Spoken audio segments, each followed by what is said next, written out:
Hey guys, welcome back to Andy's Dinosaur Reviews, and we are back today with another Mojo Fun 2020 review, and it is of one of the most anticipated figures, I think, for their 2020 line, and this is the Giganotosaurus.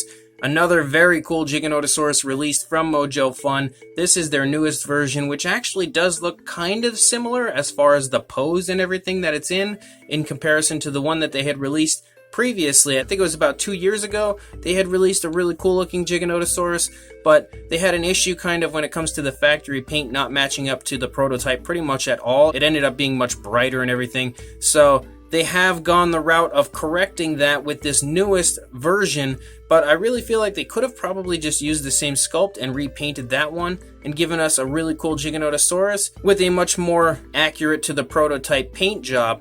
However, they did not go that route. They actually went ahead and created a whole new Giganotosaurus, completely resculpting the dinosaur, just keeping it in somewhat of a similar position, and I really must give them some kudos for that because they do go the extra mile when it comes to pleasing their fans. And this Giganotosaurus here looks really cool here at first glance. A beautiful green paint scheme, a very large figure, definitely the biggest figure from the Mojo Fun 2020 line without question. It really has quite a significant amount of body mass, but also a really nice appearance overall. So let's go ahead and get a closer look at it right now. So starting up here at the head sculpt of the Giganotosaurus, you can definitely see that the overall skin texture of the head looks really cool, very large scaling, kind of what you would expect to find on a theropod that is this large. I think the skull shape actually looks quite nice for the most part. Really beautifully done. I love the upper part of the skull here. It looks really nice. Very beautiful detailing up here on the top as well. Kind of like a scoot-like appearance to those scales. They look really cool. And it's highlighted up here with like a reddish coloration just to add a little bit of a flashiness to this green color scheme that it does have going on. The eyes are beautifully sculpted all around the eyes and inside the eye. The eye itself is actually quite nicely sculpted, painted with a yellowish coloration and a black pupil, and you can see it is glossed to perfection. Very lifelike gloss there on the eye, and they've also darkened the eye socket, the area all around the eye, to really elaborate the beautiful eye color there applied. And I think that was a very nice touch, and also helps to give a little extra color variation to the face, which there is quite a bit actually. You could see kind of like some browns and greens throughout the head sculpt, and it looks really cool as far as color tone goes, skin tone. And once you come down here into the lower jaw, you have kind of like this light brown, and the transition between that green to the brown is very smooth, very nice. You can see some really beautiful skin texture here on the skin flap inside the mouth. It's painted with like a dark reddish coloration, and the tongue itself, look at how beautifully textured that tongue is. Really nice. You can almost see kind of like the skin pulling off of the bottom of the mouth there when it comes to the tongue detail. Got really close right there, but that really is beautiful. I think they've done a great job on the detailing of both the skin flap there and the tongue itself. Really nicely painted, beautifully glossed as well. Very lifelike appearance to that gloss. Really gives it a very saliva-y look. And then you of course have some very nice detailing up there on the roof of the mouth.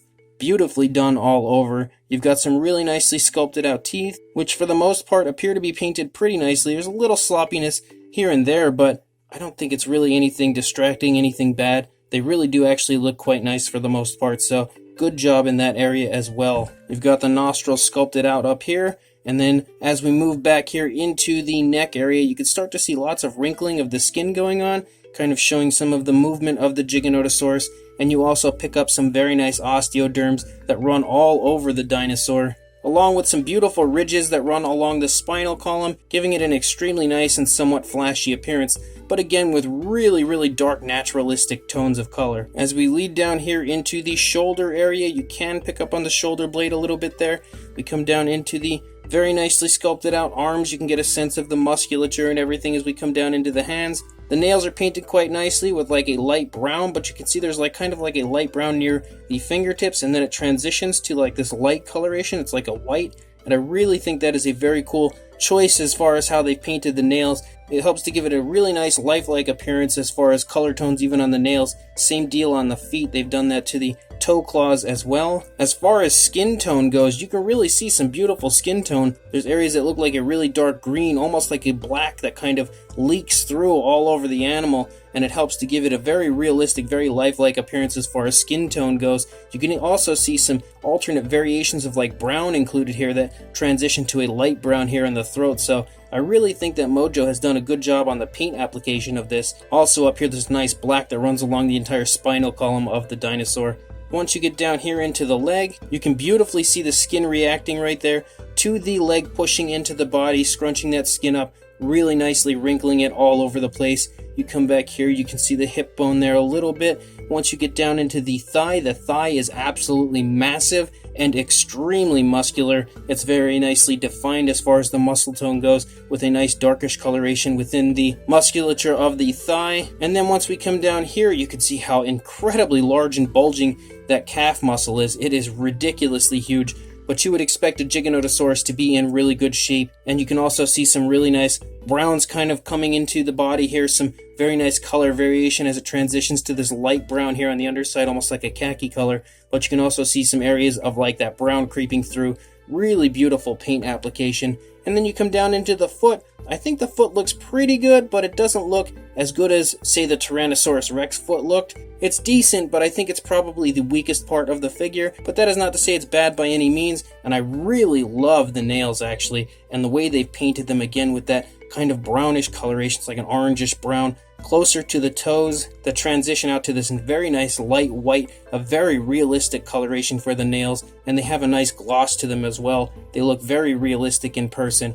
The only other thing that's a little bit of a downside is the feet appear to be quite large on the figure, a little bit too big, which is a little bit of a downside, but at the same time, I kind of feel like maybe it was made to be a little larger just to support the overall body size of the animal, because again, the figure is pretty darn big, and you do want it to balance, so the little bit of a larger foot appearance to it isn't the worst thing in the world. I would rather have it balance and have a little bit bigger feet than not balance and fall over all the time, similar to the Mattel figures, as the Mattel figures usually have larger than normal feet, but it helps to stop them from falling over. As we come up here from the thigh into the tail, look at all the wonderful skin wrinkles all over the place, and the skin very beautifully shown stretching off of the body as this leg is pulling forward really far. You can see that leg is up there really far as stretching the skin. It looks fantastic. And then we lead out the tail. You can again see the osteoderms all over the place, the beautiful ridges that run along the spinal column of the animal.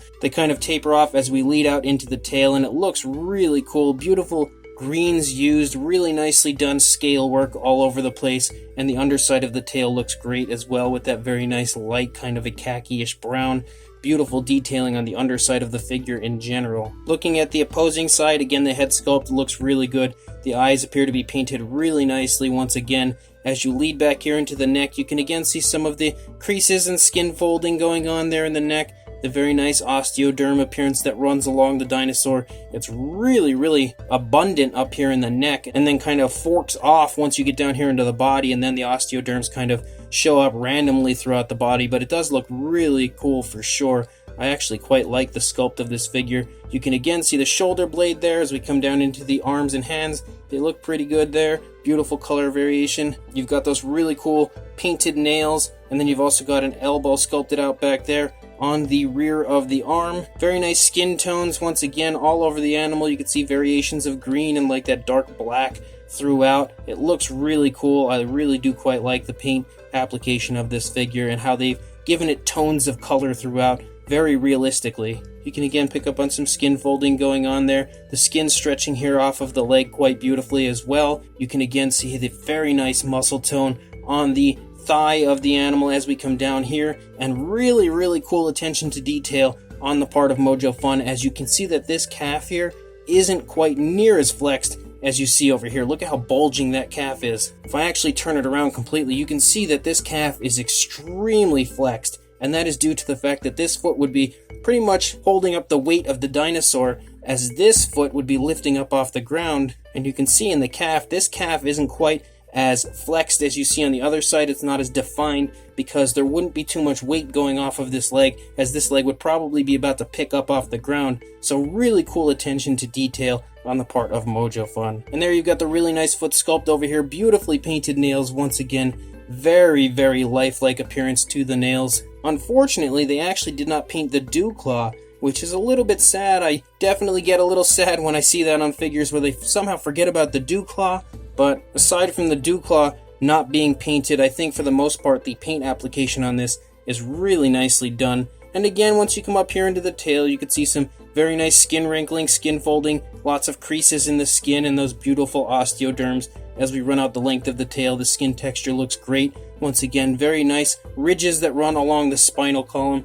The tail comes out to a pretty sharp curve, but it actually curves downward and then to the left of the animal. But I think that helps due to the overall appearance, as it appears to kind of be maybe making a sharp left turn, and that's just the tail following the dinosaur and the body itself. Really cool pose overall. I think the detailing of this looks fantastic. The paint application also looks fantastic. So definitely a really cool Giganotosaurus. As far as a size goes on the Giganotosaurus, and again, I did state that it's the biggest figure of the bunch, you are looking at about 11 3/4 inches, just under a foot long, or 30 centimeters, pretty much on the dot. The highest point of the dinosaur would be the tail at about 6 inches or 15 centimeters, and then to the top of the head, you are looking at about 3 3/4 inches or around 9.5 centimeters, just under 10.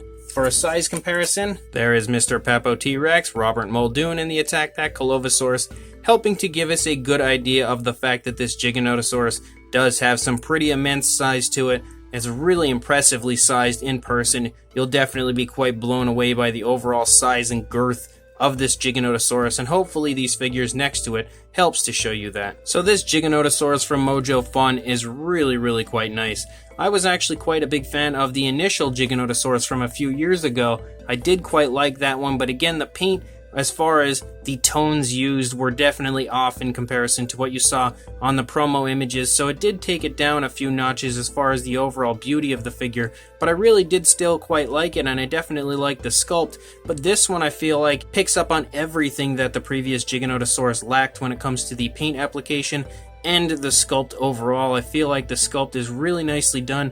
Kind of has the appearance of maybe the Giganotosaurus is chasing some kind of a smaller dinosaur closer to the ground, looking for an easy snack, and as it seems, it may not be so easy as he's kind of chasing along trying to grab a hold of it. You can really get a sense of the movement of the dinosaur just by looking at the way the tail is curling. It kind of appears as though the dinosaur may have been running and then made a sharp left turn, or is in the process of making a sharp left turn down close to the ground with its legs kind of squatting a little bit almost. So it's got a very cool, very dynamic appearance to the overall positioning of the body. Really cool pose for sure on the Giganotosaurus, and again quite similar to the previous version, as the previous version had a somewhat crouching position as well to it. The overall detailing and sculpt, especially as far as the minute details go, like showing the skin stretching and folding where it should be, is really quite nice on the figure. For the most part, I really do love the scale work and everything sculpted all over the dinosaur. These scutes and osteoderms all over the figure look great as well. There's that very nice ridge-like appearance that runs along the spinal column, which looks really cool in person, and painted with that blackish coloration again helps to give it kind of a striking appearance to it, but using really dark tones of color, they've pulled that off quite nicely when it comes to the overall appearance of the Giganotosaurus. I think all the greens used were very natural greens as well, really beautifully applied on top of it. So this Giganotosaurus overall is actually quite awesome. I'm definitely really happy with the 2020 Mojo Fun line for sure, and this Giganotosaurus is a great addition. It's one of the figures that I think most people were excited about, but it kind of was delayed throughout the factory. It took a little longer to come out than the other ones, so we had to sit here in anticipation, waiting to get a look at this very cool Giganotosaurus. But I will say the wait was definitely worth it. So if you want this Giganotosaurus, make sure you pick it up at Everything Dinosaur, DeJenkins, or currently on Mini Zoo, as I do believe they have this figure in stock right now. So again, pick this up on one of those websites, but before you do that, make sure you like, comment, and subscribe, and I will see you in the next review. Thanks for watching.